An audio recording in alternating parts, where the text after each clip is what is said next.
नमस्कार दोस्तों, सर्वा क्लासेज में आप सभी का स्वागत है। आज अपन ने शुरू किया है राजस्थान आर्ट और एंड कल्चर की बात अपन करेंगे।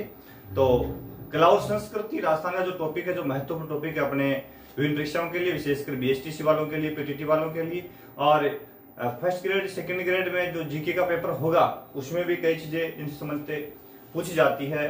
लेवल फर्स्ट और सेकंड जो है उसमें भी महत्वपूर्ण है, तो जरूर पढ़े हमारे इस मिशन के साथ में। और ऑफलाइन क्लास के लिए आप जरूर जुड़ सकते हैं हमारे सीकर कॉम्पिटिशन क्लासेज नेटवर्क में। आपके लिए ऑफलाइन क्लास की व्यवस्था भी है, तो जो साथी आसपास के हैं तो अपने क्लासरूम से जुड़ सकते हैं और वहां से फायदा उठा सकते हैं। तो आज अपन आर्ट और कल्चर की यदि अपन बात करेंगे राजस्थान के संदर्भ में, तो सबसे पहले अपन स्टार्ट करेंगे। आज का जो बिंदु रहेगा वो बिंदु रहेगा अपना लोक देवता। तो बात करते हैं कहां से स्टार्ट, लोक देवता से अपन अपना बिंदु जो है वो स्टार्ट करते हैं। जैसा कि नाम से साथ विदित है कि नाम में ही इनका जो अर्थ छुपा हुआ है, लोक देवता यानी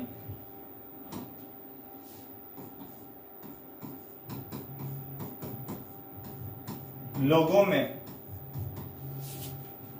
या लोगों के कह सकते हैं देवता।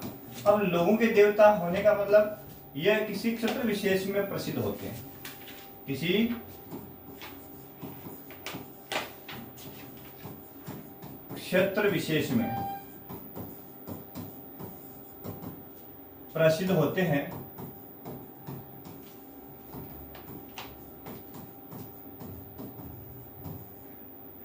ठीक है ना। और इनकी विशेषता है कि एक एरिया विशेष होता है प्रत्येक लोक देवता का अपना। ऑल ओवर, जैसे भारत की बात करें, संपूर्ण भारत में सभी लोक देवता नहीं पूजे जाते, संपूर्ण राजस्थान में सभी लोक देवता नहीं पूजे जाते। तो एक लोक देवता के लिए एक रीजन होता है कि एरिया होता है, और एक निश्चित रीजन के अंदर, क्षेत्र के अंदर मुख्य रूप से लोक देवता की पूजा और अर्चना की जाती है, उनके अनुयायी होते हैं। और लोक देवता हुए जो कौन हुए, तो ऐसे महान लोग, भाई लोक देवता थे कौन? शब्द ही देवता दिया गया है, तो देवता का मतलब है, यहां पे देवता का अर्थ क्या है? देवतुल्य। इसका मतलब ऐसा व्यक्ति विशेष जिसके अंदर वो क्वालिटी जो हो जो देवताओं में थी। अपनी मान्यता है कि देवताओं में जो क्वालिटी थी वो क्वालिटी इन लोगों में है, और इन लोगों में वो क्वालिटी थी, तो ये लोग भी क्या कहलाए? लोगों के देवता कहलाए। और कालांतर में किस रूप में प्रसिद्ध हो गए? लोक देवता के रूप में प्रसिद्ध हो गए। जब अपन राजस्थान की बात करते हैं साथियों, तो राजस्थान के अंदर प्रमुख रूप से 5 लोक देवता प्रसिद्ध है, 5 पीर, है ना। तो अपने राजस्थान में कितने लोक देवता है?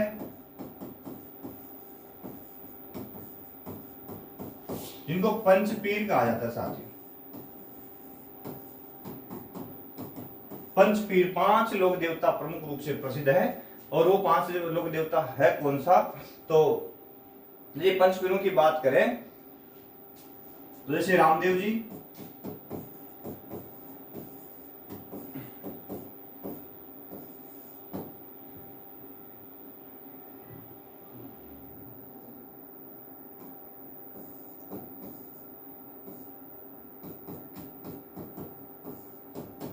गोगा जी,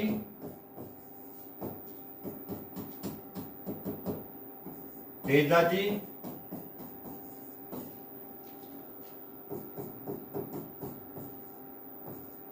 हड़पू जी, और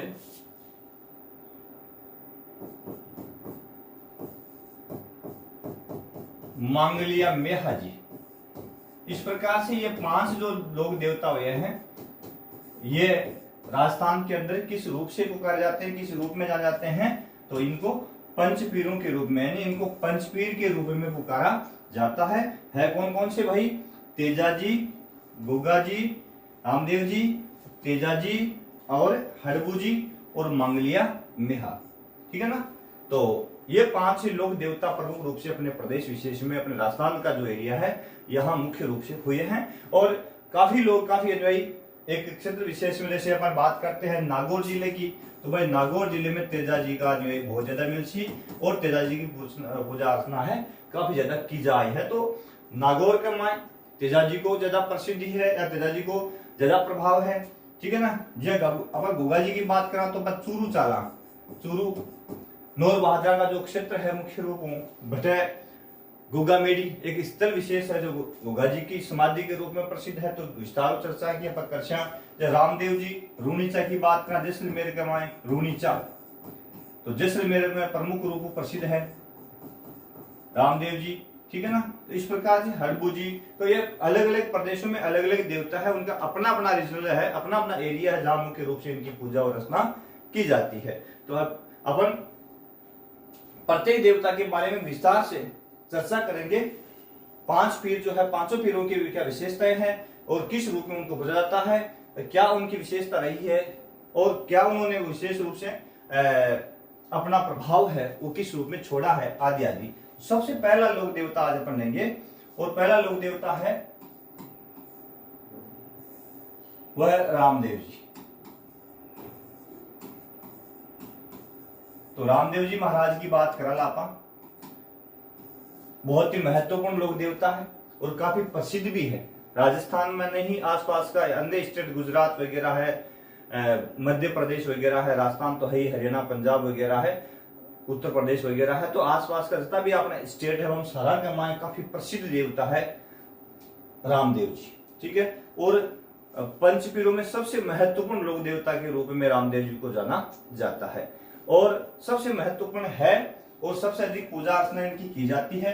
और ऐसा माना जाता है कि इनके पास में सबसे ज्यादा प्रभाव था, यानी ये काफी प्रभावशाली लोक देवता के रूप में जाने जाते हैं, तो काफी ज्यादा प्रभाव इनके पास में था। अब रामदेव जी जो है, इनका मुख्य रूप से अपन जन्म की बात करते थे, वो जन्म में वो विवादित है भाई। रामदेव जी का जन्म है वो क्या है, विवादित है। ऐसा उल्लेख आता है कि 1662 के आसपास, 1462 के आसपास में इनका जन्म हुआ था। तो लेकिन यह वास्तविक ऑथेंटिक इसके बारे में वास्तविक न्यूज नहीं है, क्योंकि रामदेव जी के बारे में माना जाता है कि ये अवतारी है। इनके रूप में क्या मानते हैं कि ये अवतारी है, इन्होंने अवतार लिया था, ठीक है। और अवतार भी मुख्य रूप से किन का मानते हैं, भगवान श्री कृष्ण का अवतार। रामदेव जी को कृष्ण जी का अवतार माना जाता है, ठीक है। और इन्होंने अवतार लिया ऐसा माना जाता है। तो इनका जन्म यदि अपन माने तो 1662 के आसपास में एक जगह है उडू कश्मीर,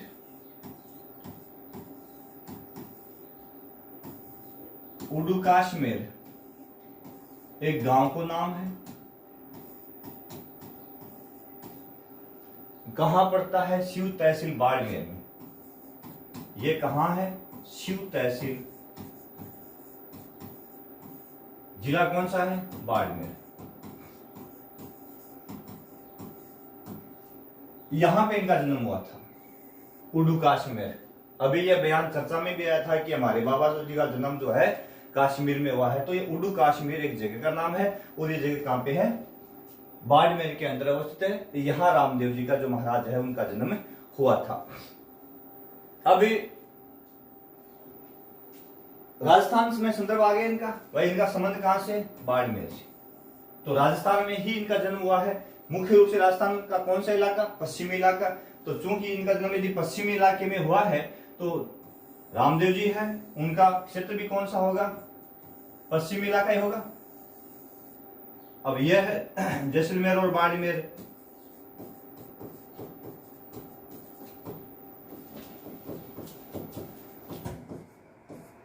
ये बाड़मेर का, ये जो बाड़मेर का भाग है यहां पे मुख्य रूप से रामदेव जी का जन्म हुआ।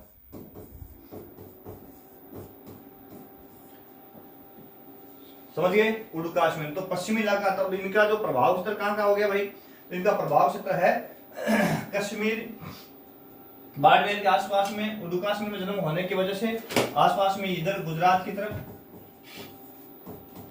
मध्य प्रदेश, राजस्थान पूरा का पूरा है, हरियाणा, पंजाब, राज्य का रामदेव जी को प्रभाव है, उत्तर प्रदेश। यानी काफी स्टेट यहाँ का जैसे रामदेव जी महाराज को काफी ज्यादा प्रभाव है, क्योंकि काफी लोग अनुयायी जो है स्टेट के माए रामदेव जी महाराज की पूजा करे। प्रभाव एक नहीं आवा कि प्रत्येक व्यक्ति विशेष में भी कोई एक आस्था को केंद्र हुआ मुख्य रूप में, और एक देवता के प्रति एक छवि किसी इंसान विशेष के दिमाग में बन जाए कि वो देवता अपने लिए बहुत बढ़िया है, तो वो बिना आपको इष्ट मान ले और की पूजा अर्चना शुरू कर देगा। और मुख्य रूप रामदेव जी को जो एरिया है वो राजस्थान को पश्चिमी इलाकों जैसलमेर, बाड़मेर, बीकानेर, जोधपुर, फलोदी का इलाका है वो महत्वपूर्ण है। भी के अलावा आसपास पूरा राजस्थान में रामदेव जी की पूजा की जाए है। आसपास का स्टेट जो है बंग में भी रामदेव जी की पूजा करी जाए है, काफी ज्यादा ने माना है। पिताजी, अब रामदेव जी का पिताजी कौन है भाई? रामदेव जी का पिताजी अजमल जी। एक पिताजी माने जाए रामदेव जी का, है ना। वजन भी आया अजमल घर अवतार लिया, तो अजमल घर अवतार लियो, अवतार माना या कृष्ण जी को अवतार माने जाए। अब बात भी आप देखी। माता जी कौन है? तो माता जी भाई रामदेव जी का मैणा दे।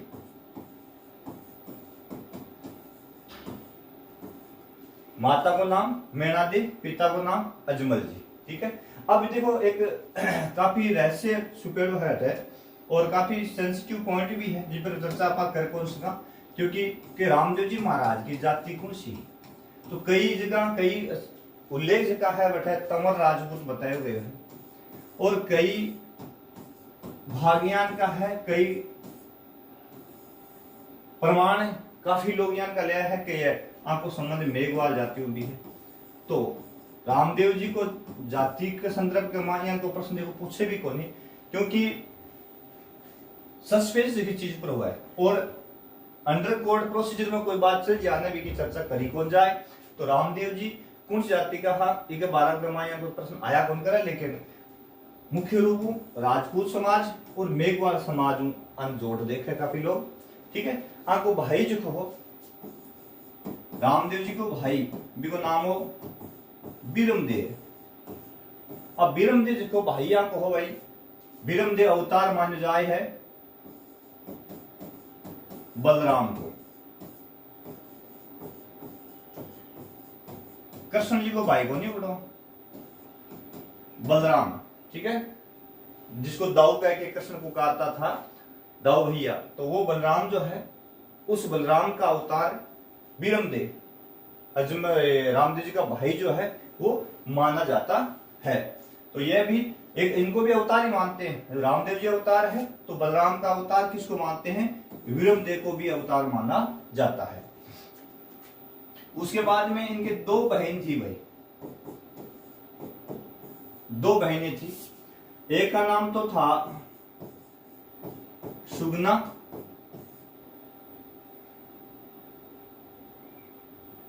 और एक का नाम था लाछा। 2 बहनें थी इनके, सुगना और लाछा। मुख्य रूप से ये 2 बहनें थी। एक इनकी मुंह बोली बहन भी थी, एक अपनी भाषा में आप केवा भाई धर्म की बहन, आप केवा कि धर्म की बहन ही। ठीक है ना। और मेघवाल जाती हुई, मेघवाल समाज रिलेटेड ही। और क्या नाम है पतवा के भाई? डालीबाई। अब डालीबाई को संबंध बहुत ही बड़ी भक्त हुई है रामदेव जी महाराज की। डालीबाई रामदेव जी की बहुत बड़ी भक्त हुई है और इन्होंने भी रामदेव जी से एक दिन पहले समाधि ली थी, ऐसा उल्लेख आता है। यानी डालीबाई जो थी, डालीबाई ने रामदेव जी से एक दिन पहले जल समाधि ले ली थी। एक दिन पहले कौन सी समाधि? जल समाधि ले ली थी भाई।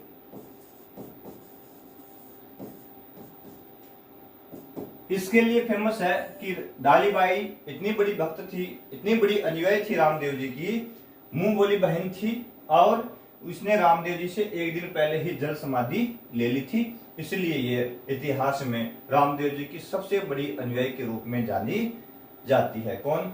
डालीबाई। अगला बिंदु है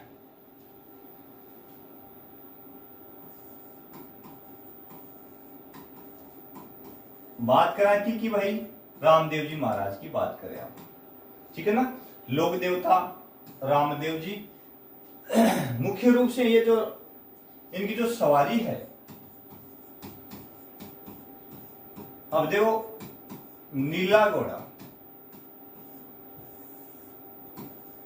इनकी सवारी भाई कौन सी है? नीला घोड़ा। और मारवाड़ी के मां लीलो घोड़ो भी कह, लीला घोड़ा। अपनी भाषा का मां लीलो घोड़ो के है ना। तो नीला घोड़ा इनकी प्रमुख रूप से सवारी है। इनका जो ध्वज है वो पंचरंगा होता है, पंचरंगा, निशान भी कहते हैं उसको। नेजो नाम सुने हो? नेजो, नेजा, निशान। इनका ध्वज जो है वो कैसा है? पंचरंगा है। क्योंकि रामदेव जी की महत्वपूर्ण विशेषता यह रही है भाई कि इन्होंने समाज सुधार के लिए काम किया था और विभिन्न धर्मों को, मुख्य रूप से रामदेव जी को समाज सुधार के रूप में जाना जाता है कि सबसे बड़े समाज सुधारक थे। समाज सुधारक भाई देवता के साथ साथ देवता किया मना के समाज सुधार करो। विभिन्न धर्मों के बीच में आज मुसलमान भाई भी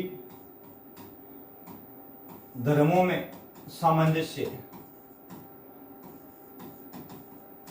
विभिन्न धर्मों में इन्होंने सामंजस्य बैठाने का प्रयास किया।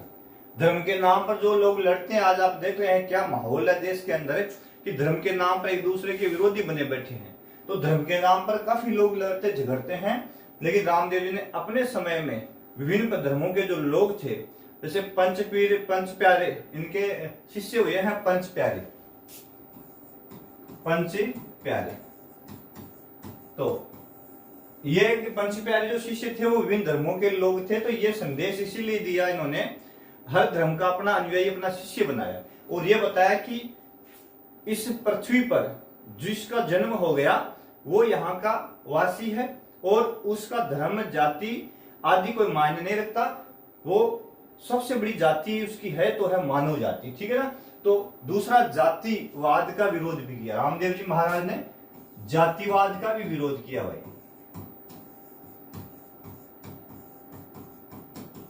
तो ये इनकी विशेषताएं रही है। तो मैं लिख देता हूं कि रामदेव जी महाराज जो है समाज सुधार के लिए इन्होंने काम किया। अब क्या क्या काम किया? एक तो विभिन्न धर्मों को एक धरातल पर लाए, ठीक है ना। कट्टर धर्मांत का जो है उसका विरोध किया और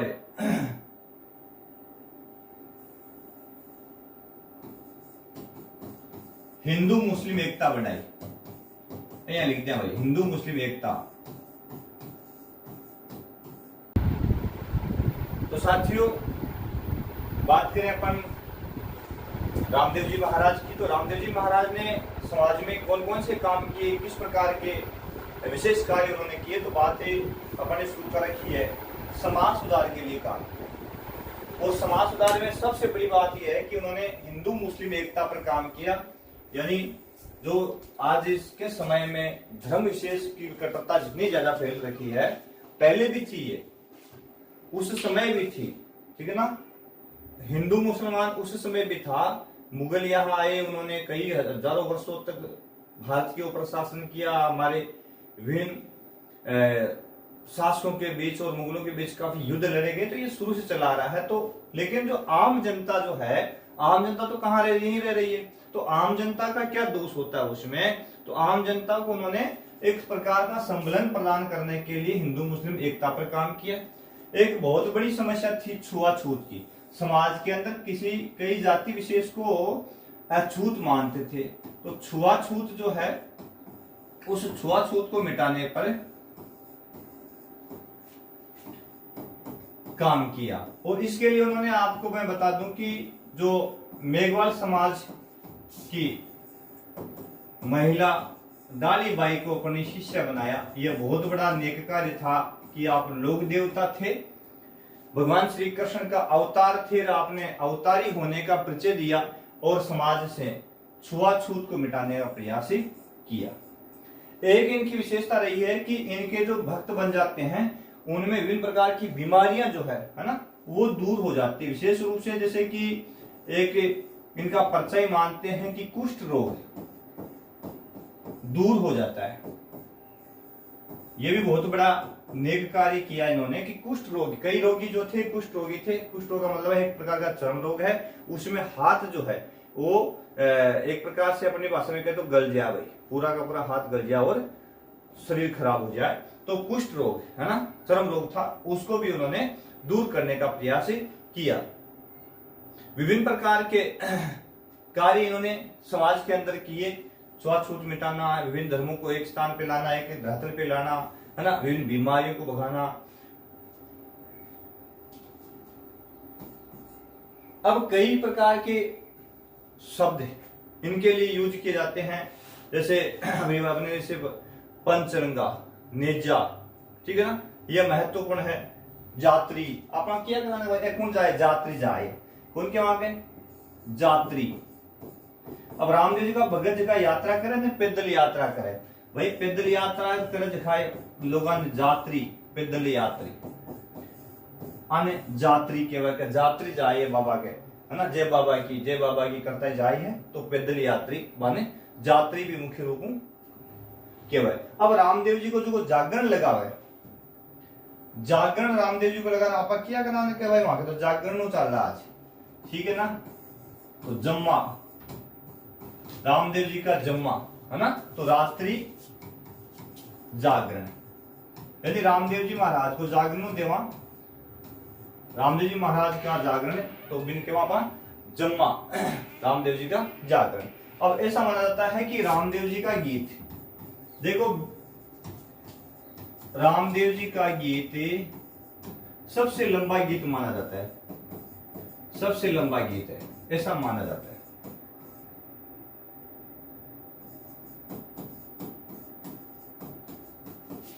रामदेव जी गीत सबसे लंबा गीत माना जाता है। सबसे लंबी फड़ की बात आती है तो फड़ तो है लंबी देवनारायण जी की, लेकिन जब गीत की बात आ जाए तो सबसे लंबा गीत किनका है, रामदेव जी महाराज का ही सबसे लंबा गीत माना जाता है। तो और भी है, आप भजन सुनते हो कि मान घोड़ लो मंगवाए ना, घोड़ला, तो आ एक चिन्ह है, रामदेव जी महाराज को एक चिन्ह है मुख्य रूपों, और जिसका भक्त है वे रामदेव जी महाराज की जब यात्रा करे तो वो चिन्ह चढ़ा रहा है कपड़े का घोड़ा, बिन घोड़ दो क्या भाई, कपड़े का घोड़ा, ठीक है ना। तो कपड़े का घोड़ा जो चढ़ाते हैं रामदेव जी महाराज को उनके यात्रु, तो उसको घोड़ला के नाम से पुकारा जाता है। और भी कई विशेषता है इनके, जैसे मुख्य रूप से इनका जो पूजा स्थल है वहां पे रामदेव जी महाराज के जैसे पगलिया, इनके पद चिन्ह होते हैं, है ना, पगलिया पद चिन्ह, जिनकी पूजा अर्चना भी की जाती है। तो ये भी एक महत्वपूर्ण है कि रामदेव जी महाराज की पूजा अर्चना है की जाती है, तो उनके पद चिन्हों को पगलिया के नाम से पुकारा जाता है।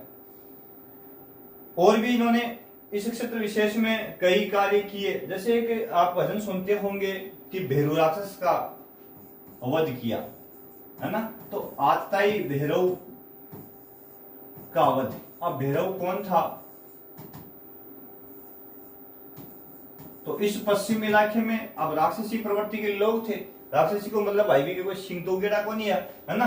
अब अपन फिल्मा के माँ पर देखा, पर्दा पर देखा, टीवी में देखा, आप तो सिंह दिखावा कि वो राक्षस जो है, तो वास्तविकता के माँ कोई सिंह को नहीं है, मानव मानव हो, लेकिन भी की प्रवृत्ति राक्षसी ही, राक्षसी प्रवृत्ति मतलब पशु प्रवृत्ति ही, और मानव विशेष में जीव विशेष में दुख देवा की प्रवृत्ति भी यार कभी का विचार है, जो लोगों परेशान कर दो। तो भैरव का वध किया, तो भैरव का वध करके पश्चिमी जो इलाका है यहां के लोगों को शांति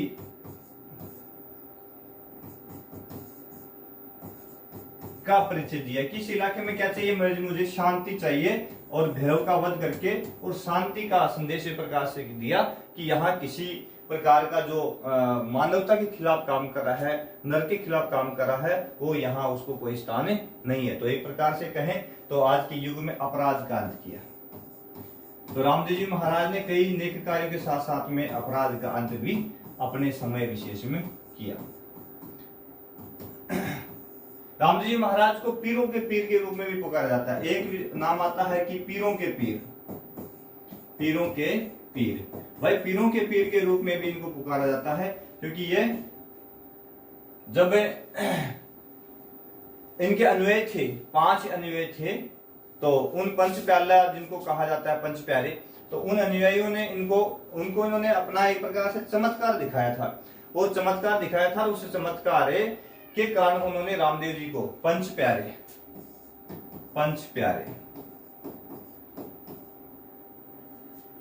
तो पंच प्यारों ने रामदेव जी को पीरों का पीर बताया कि ये पीरों का पीर है भाई, क्योंकि इनकी विशेषता देखी उन्होंने, तो उन विशेषताओं के कारण उन्होंने इनको पीरों का पीर संज्ञा दी, और रामदेव जी महाराज की विशेषता के कारण उनको महत्वपूर्ण माना कि ये पीरों के पीर है, और इनके अंदर वो विशेषता है जो एक देवता में होती है, उससे कहीं बढ़कर अधिक विशेषता इनके अंदर देखने को मिलती है।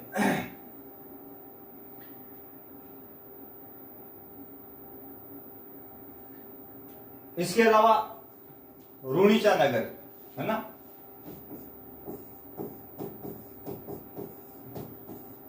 रूणीचा नगर बसाया, तो रूणीचा आज रामदेव जी के नाम से प्रसिद्ध है।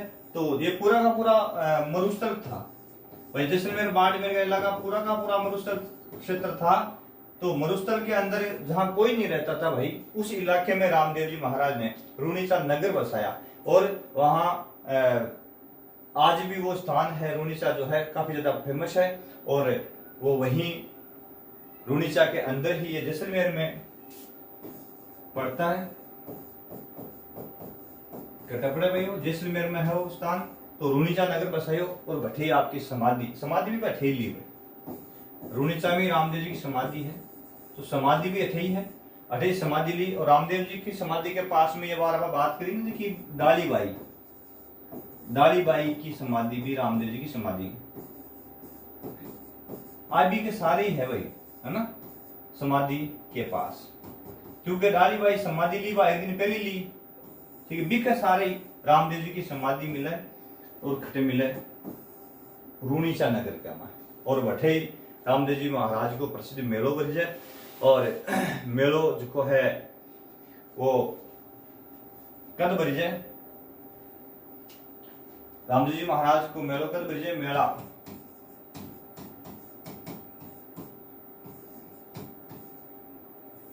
भादवा मिल जाए ना भाई, भाद्रपद कृष्ण लाल तो शुक्ल उतर तो शुक्ल है दशमी, वो ध्यान है कि शुक्ल और कृष्ण 2 पक्ष हुआ है। एक महीना के माह हिंदी जो को वर्ष है, हिंदी मास जो को है बी के माह एक मास में 2 पक्ष पड़ा हुआ है, ठीक है। एक तो वह है कृष्ण पक्ष और एक वह है शुक्ल पक्ष। अब जो कृष्ण पक्ष है यानी प्रारंभिक एकम से अमावस तक, यानी मध्यवर्ती महीना के बीच का माह जिसकी तिथि आवेगी वो नाम अमावस है, तो एकम से अमावस तक कृष्ण पक्ष। और कृष्ण पक्ष को मतलब आप जानो ही हो, ये टाइम है चंद्रोदय को निवर, काली अमावस की रात है ना, चंद्रोदय नहीं होता इस टाइम में, इसलिए इसको कृष्ण पक्ष कहते हैं। और यह है अगली एकम से पूर्णिमा तक, इस समय चंद्रकला दिखाई देती है। और ठीक है ना, इस समय चंद्रकला दिखाई देती है, इसका मतलब आप क्या दूज को चांद हो गया है। एकम को चंद्रमा अपने नक्षत्र की बात करें तो दिखाई नहीं देता है अपने को, और अगले दिन जिसको अपन दूज कहते हैं उस दिन अपने को दिखाई देता है। एक भ्रांति भी है भाई, आपा क्या करेंगे दूज को चांद देखा, वो दूज को चांद देखा बिना वो बहुत ही शुभ मानना कि दूज को चांद देख लिए जो ना आपने सब कुछ पकवाड़ा का माए बहुत कुछ नयो नयो मिलची और एक धारणा भी रही है। लेकिन ये सारा का सारा क्या है कि विचारधारा है भाई, वो एक विचार है कि दूज को देखो या तीज को, एक विचारधारा है।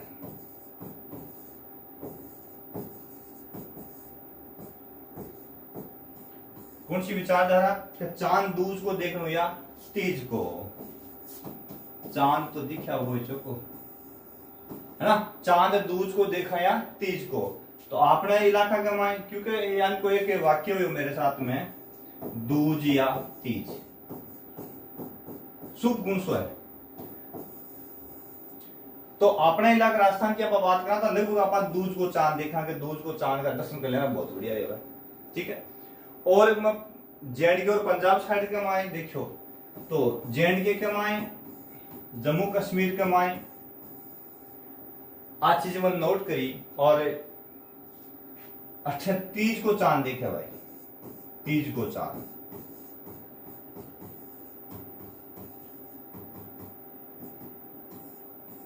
तीज को चांद अपन तो चांद दिखना चाहे, तीज को दिखे चाहे दूज को दिखे। तो आ एक धारणा है, एक विचारधारा है कि चांद तीज को या दूज को, चांद सारा ही सही हुआ, दूज को भी सही है और तीज को भी सही है ना, पूर्णिमा को भी सही है, क्योंकि ये प्रकृति है और ये प्रकृति के महत्वपूर्ण अवयव है। तो ये होना बहुत जरूरी है, क्योंकि इन्हीं के कारण हम हैं, प्रकृति है तो हम हैं। इसलिए इस भ्रांति में न जाए कि कौन सा सही है और कौन सा गलत है, ठीक है ना, इसमें न जाए। क्योंकि ये क्या है, एक शब्द आता है भाई अंधविश्वास, और क्या है अंधविश्वास। अंधविश्वास को मतलब क्या है, अंधविश्वास को मतलब अब कैसे है, अंधविश्वास को मतलब है कोई, मेरी भाषा के मान लीजिए मैं मानू वो है कि कोई बात नहीं बिना जाने पहचाने, बिना जाने विश्वास कर लेना। अपन पत्तो कोनी क्या बात यह है, कोई कह दियो आप चाहता तो भी रिसर्च कर सका कोनी के, लेकिन आप रिसर्च करिए कोनी, कोई बात नहीं बिना जाने पहचाने भी पर विश्वास कर लिया भाई, बिन के वह अंधविश्वास के। तो दूज को और तीज का चांद को ऑथेंटिकेशन का ही है, वास्तविकता क्या है, रियलिटी का ही है, इनके बारे में कोई प्रयोग हुयो कोनी। सिर्फ आपा अपना बड़का देखा, पुराना बूढ़ा दादा दादी नाना नानी देखा, वे बतायो भाई दूज को देख उनसे, दूज को देख लगा, तीज के प्रति आपने मनमोह तीज को नहीं देख उनसे। और कई इलाका बटे तीज को देख लगा, तो बांका जगह बच्चा है भाई की पीढ़ी दर पीढ़ी वह परिवर्तित चल रही है। बांका दादा दादी नाना नानी मम्मी पापा जो है वह बतायो कि भाई तीज को देखा और दूज को कौन देखा है। तो वो एक मेरे सामने मेरे साथ वाक्य हुई है, मन समझ में आयो है कि दुनिया कमाए कोई फर्क को नहीं, क्योंकि तीज को देख रहा है भी खुश रह सका है, तब दूज को देख रहा है भी खुशी हो सका है। क्योंकि अपन दूज को देखकर खुश हैं और कोई तीज को देखकर खुश है, क्योंकि मतलब प्रकृति के माए सभी खुश है ना। जब प्रकृति महत्वपूर्ण है तो सभी के सभी लोग खुश है, ठीक है ना। तो बात रामदेव जी की कर रहे थे अपन, आगे अपन बात करते हैं। इनका विवाह हुआ था, रामदेव जी महाराज का विवाह है, ठीक है ना।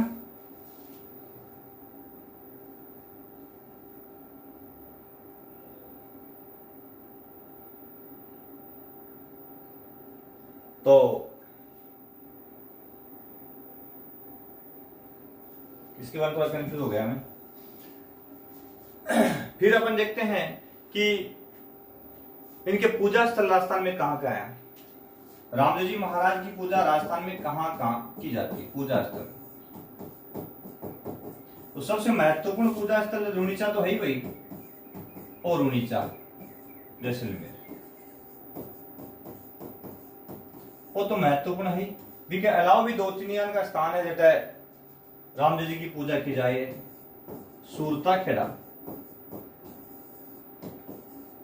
और चित्तौड़गढ़ गमा, सूरता खेड़ा चित्तौड़गढ़ अठे रामदेव जी की पूजा करी जाए है। सूरता खेड़ा चित्तौड़गढ़, बिंदारिया पाली एक जगह है, बिंदारिया पाली,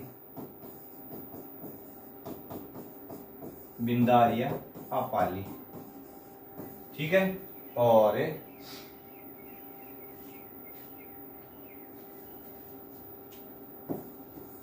कठोती नागौर, कठोती नागौर, ठीक है। और जूनागढ़ गुजरात, जूनागढ़ ही होना चाहिए, एक जगह है जूनागढ़ गुजरात। ये 5 भारत के मायांग क्षेत्र जगह मुख्य रूप रामदेव जी महाराज के पूजा स्थल है आपको देवरो बनेड़ो है देवरा। देखो भाई देवरा,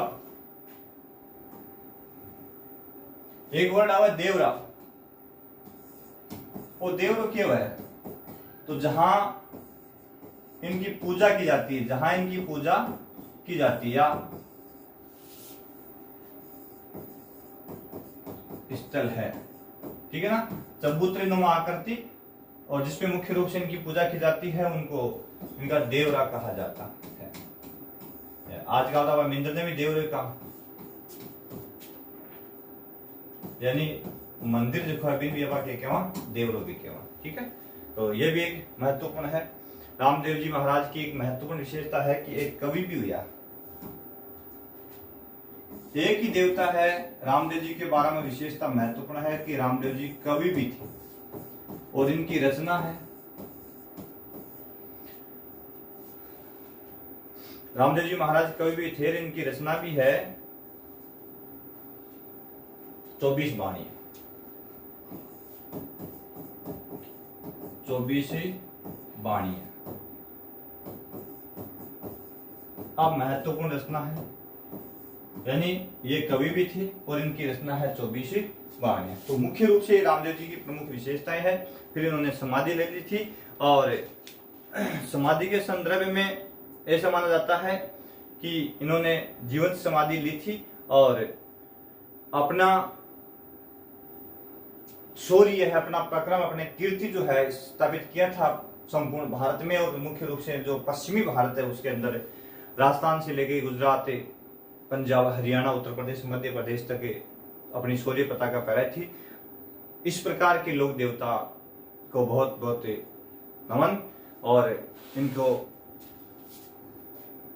हम मुख्य रूप से नमन करते हैं कि इन्होंने समाज के अंदर बहुत अच्छे कार्य किए। मुख्य रूप से जैसे छुआछूत मिटाना है, धार्मिक उन्मादता को कम करना है, जो आतताई प्रवृत्ति है उनका नाश करना है, अच्छे नेक कार्य के। इसीलिए हम इनको पूजार्चना इनकी केयर करते हैं और करते रहेंगे।